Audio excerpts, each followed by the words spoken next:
When I wrote my book, Healing the Soul of America, I was talking about spirituality and spiritual principles and American history and American politics.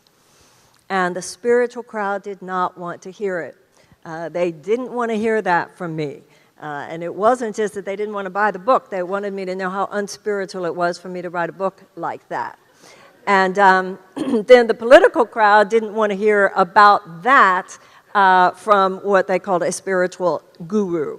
And I had a lot of feelings when I went back and I read the book, which I hadn't read in at least 10 or 15 years. And it made me kind of sad, because that book is all about wealth inequality, racial injustice, mass incarceration, big pharma, so many of the things, corporatocracy, corporate rule, so many of the things that are now just the things we talk about. And I said in that book, something terrible is going to happen if these things are not addressed. We are going through a time right now which, if it is not interrupted, if we do not disrupt the political and social trajectory of this moment, could result in the most devastating blow to American democracy as has ever occurred. And what we are dealing with now is not just the circumstance. What we're dealing with is who we have to be to change the circumstance. This is a much bigger issue than winning the House in 18. It is a much bigger issue than coming up with a positive platform so you're not just anti-Trump.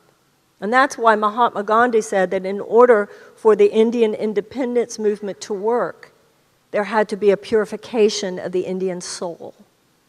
And that's why when Martin Luther King went to India and he struggled and he studied the principles of nonviolence and the philosophy of nonviolence in India and brought it back to apply to the struggle for civil rights in the 1960s.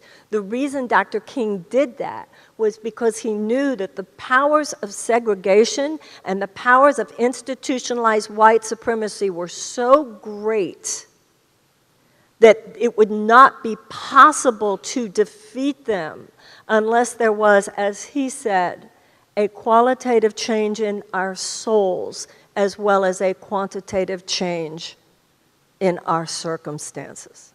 Some traditional Christians think Armageddon is that this whole thing is going to lead to this great global catastrophe, and the way things are going right now, it could. And let us not kid ourselves. There are people in high positions of U.S. government who actually think that's what's supposed to happen. But there's another way of looking at Armageddon. Armageddon is your depression. Armageddon was your recovery. Armageddon was your cancer diagnosis. Armageddon was your divorce. Armageddon was what each and every one of us went through, where we went down and we went low and it got dark and then we experienced some lights. And on the other side of that, we became wiser. And maybe we're not enlightened masters yet, but we're pretty good, certainly compared to who we used to be. And maybe we're not all wise, but we're a little bit wise. Maybe we're not all powerful, but we're a little bit powerful. Maybe we're not all good, but we're a little bit good. Maybe we're not all got it together, but we sort of got it together. And you take your sort of got it together, and you take your sort of got it together, and you take your sort of got it together, and you a lot better than you used to be, and you a lot better than you used to be, and you a lot better than you used to be, and me a lot better than used to be. And we multiply that by millions.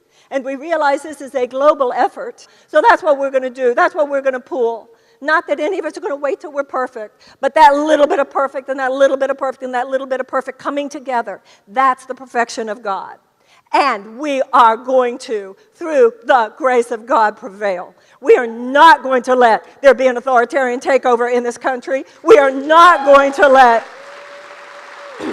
there be an all-out assault on American democracy, because despite our problems and despite our shadows and despite the fact that we're not everything that we should be, when we get it right, we are a beautiful country.